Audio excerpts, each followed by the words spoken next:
কুলসুম একটা চাকরির জন্য অনেক অফিসে ঘুরে ঘুরে ব্যর্থ হল। কোথাও চাকরি হয়নি কুলসুমের। একদিন কুলসুমের চাচা কুলসুমকে একটা ঠিকানা দিয়ে বলল, এই লোকের কাছে গেলে তোর চাকরি হবে। আমি বলে দিব। কুলসুম চাচার কথায় খুশি হয়ে বলল, আমি যাব। তারপর সেই বস কুলসুমের ইন্টারভিউ রাতে ফাইনাল করল। কুলসুম কোনো উপায় না পেয়ে রাতেই ইন্টারভিউ দিতে গেল। তারপর ইন্টারভিউর নামে বস কুলসুমের সাথে এক রাতে 4 বার ভাবতেই পারছি না। বাকিটা গল্পতেই বলছি।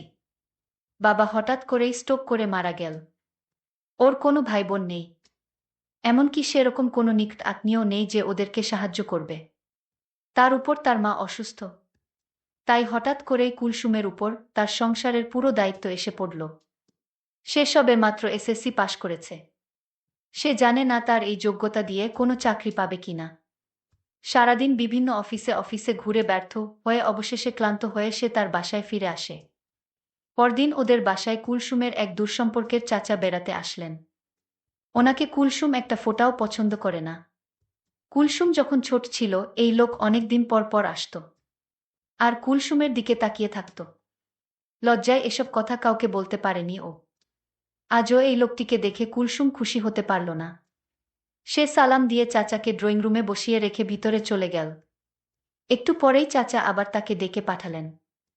সে এসে সোফায় বসল।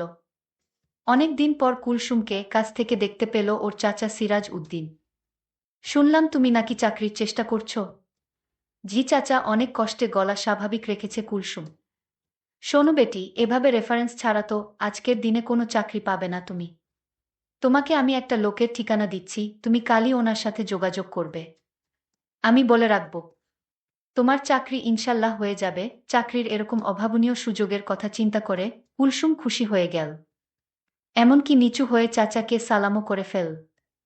তার চাচা কুলসুমের দিকে তাকিয়ে রইল। কুলসুম উঠে উপরে তাকাতেই উনি অনেক কষ্টে চোখ সরিয়ে নিলেন। বড় হওয়ার পর কুলসুমকে অনেকদিন পরে দেখে চাচার মাথা খারাপের মতো অবস্থা হয়ে গিয়েছিল। কুলসুমের মতো একই সাথে এরকম মেয়ে সচরাচর দেখা যায় না। পরদিন সকালে কুলসুম ঠিকানা অনুযায়ী উত্তরার একটা অফিসে গিয়ে দিদার নামে ওখানের ম্যানেজারের সাথে দেখা করল। কুলসুমকে এক নজর দেখেই দিদার চমকে উঠল। এদেশে এখনো এরকম মেয়ে আছে। সে নিজেও অনেক সুন্দর। বহুদিন কানাডায় ছিল সে। মেয়েটি দেখতে একদম কানাডা দেশের মেয়ের মতো। কুলসুমকে দেখে ওর তাদের কথা মনে হয়ে গেল। নিজের দেশেই যে এমন সুন্দরী মেয়ে আছে তা তার ধারণা ছিল না। মনে মনে সিরাজ সাহেবের চয়েজের প্রশংসা করল সে। মুখে বলল, সিরাজ উদ্দিন তোমাকে পাঠিয়েছেন। তো মনে করো চাকরিতে এক পা দিয়েই রেখেছ, তবে তোমার নিজেকে প্রমাণ করতে হবে, বুঝেছ? জি স্যার, কুলসুম নত মুখে বলল। ভালো, তোমার মতোই মেয়ে আমাদের অফিসে দরকার। তোমার মতো মেয়ে অনেক দিন যাবৎ খুঁজেছি, পাইনি। আজ পেয়েছি। আমি আশা করি তুমি অফিসের কাজ খুব সুন্দরভাবে করতে পারবে। তাহলে আজ সন্ধ্যায় আমাদের হেড অফিসে চলে এস, ওখানেই তোমার ইন্টারভিউ হবে। সন্ধ্যায় ইন্টারভিউ? কুলসুম অবাক হয়ে যায়। আমাদের কোম্পানি সময়ের মূল্যতে বিশ্বাস করে, তাই অফিস টাইমে ইন্টারভিউ নিয়ে সময় নষ্ট করা হয় না। কোনো আপত্তি আছে তোমার? না স্যার, ওকে দেন, এই নাও ঠিকানা। ঠিক 7টার মধ্যে চলে এসো। কুলসুম ঠিকানা লেখা কাগজটা হাতে নিয়ে বের হয়ে আসে।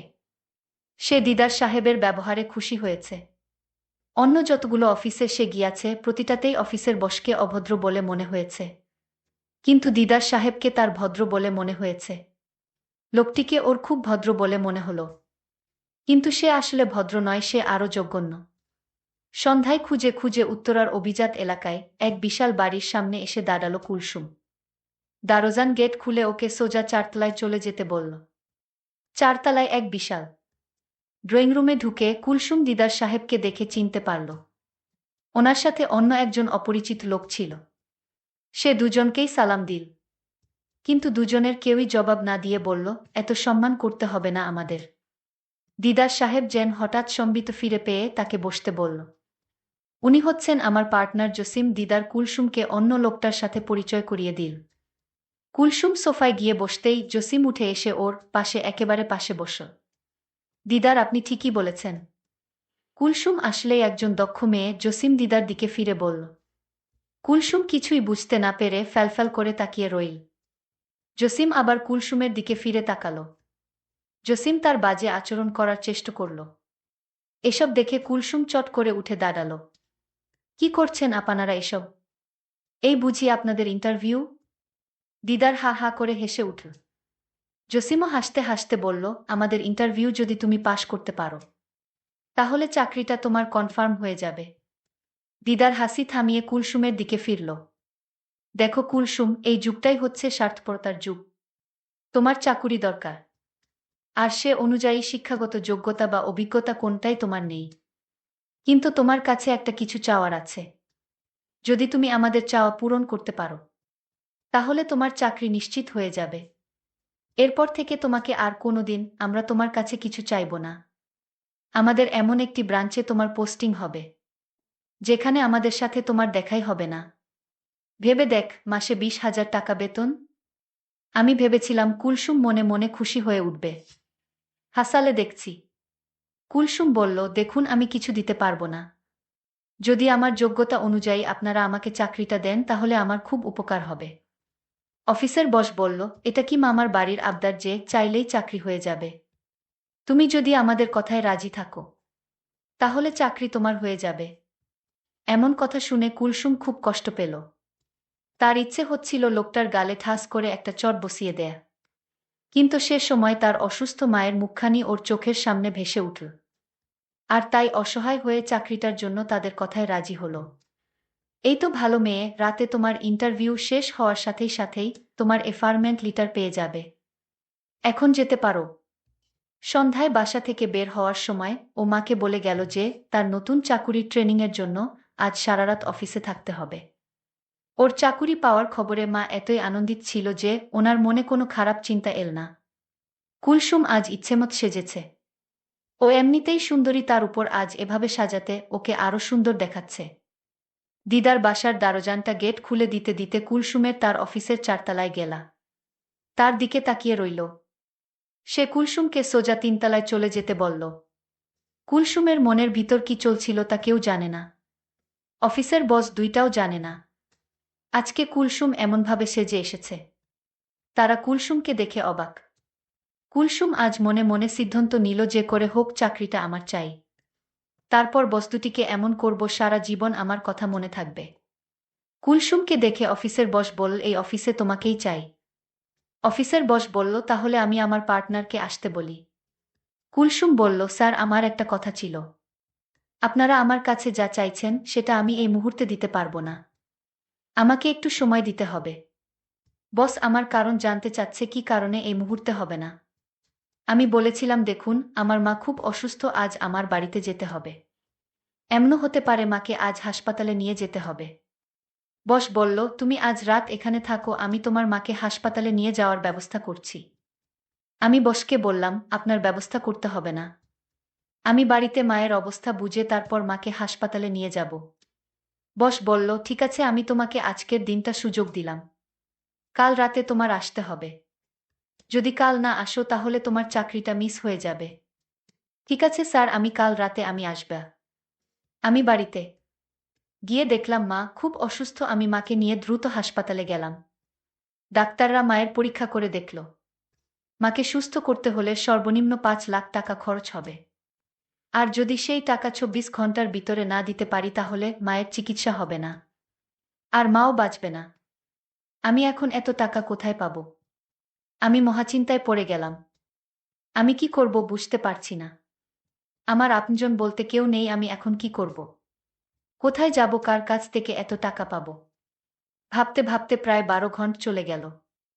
আমি ভাবলাম আমি অফিসের বসের কাছে যাব, কারণ তাদের তো টাকার অভাব নেই। তারা আমাকে টাকা দিবে। কিন্তু 5 লাখ টাকা তারা কি আমায় দিবে?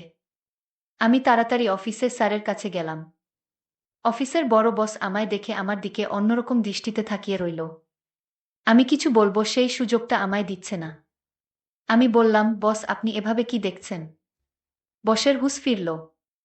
আমি বসকে বললাম, আমার টাকার দরকার। 24 ঘন্টার ভিতরে আমি যদি কাউন্টারে টাকা জমা না দিতে পারি তাহলে আমার মাকে বাঁচানো যাবে না। আমার পৃথিবীতে আপন বলতে কেউ নেই। আমি আপনাকে বলেছিলাম না মা খুব অসুস্থ, আজ মাকে হাসপাতালে ভর্তি করে রেখে এসেছি। বস আমার কথা শুনে বলল, কত টাকা লাগবে? আমি বললাম, বস আমার মাকে বাঁচাতে 5 লাখ টাকা লাগবে। বস আমার কথা শুনে বলল, এত টাকা আমি তোমায় কিভাবে দিব? আমি বসের পায়ে ধরে বললাম, বস আমার মাকে বাঁচান, আমি আপনার সব কথা রাখব। ২৪ ঘন্টার ভিতরে টাকাটা জমা না দিতে পারলে আমার মাকে বাঁচানো যাবে না। আর তাই বলছি আপনি একটা কিছু করুন। বস বলল, ঠিক আছে আমি টাকা দিব এবং তোমার মায়ের সমস্ত চিকিৎসার খরচ আমি দিব। কিন্তু তার বিনিময়ে আমি যা চাইব তাই কিন্তু তোমার দিতে হবে। আমি বললাম, বস আপনি আমাকে একবার বিশ্বাস করুন, আমি আপনার কথা রাখব, কিন্তু আমার মাকে তাড়াতাড়ি বাঁচান। ৫ লক্ষ টাকা কাউন্টারে জমা দিতে হবে। ঠিক আছে, তুমি কোনো চিন্তা করো না। চলো আমার সাথে। বস আমাকে নিয়ে হাসপাতালে চলে আসলো। কাউন্টারে ৫ লক্ষ টাকা জমা দিল মায়ের চিকিৎসার জন্য। টাকাটা জমা দেওয়ার সাথে সাথে মায়ের চিকিৎসার কার্যক্রম শুরু হয়ে গেল। আমি বসকে বললাম, আপনাকে কিছু বলার ভাষা আমার নেই। আপনি যা চাইবেন তা পাইবেন যদি আমার কাছে থাকে। বস আমার কথা শুনে খুশি হয়ে বলল, আগে তোমার মা সুস্থ হোক, তারপর দেখা যাবে।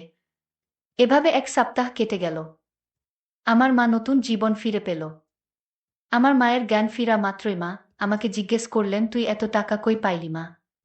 আমি বললাম, মা আমার অফিসের বস আমাকে টাকাটা দিলেন, আমি না হয় চাকরি করে পরিশোধ করে দিব।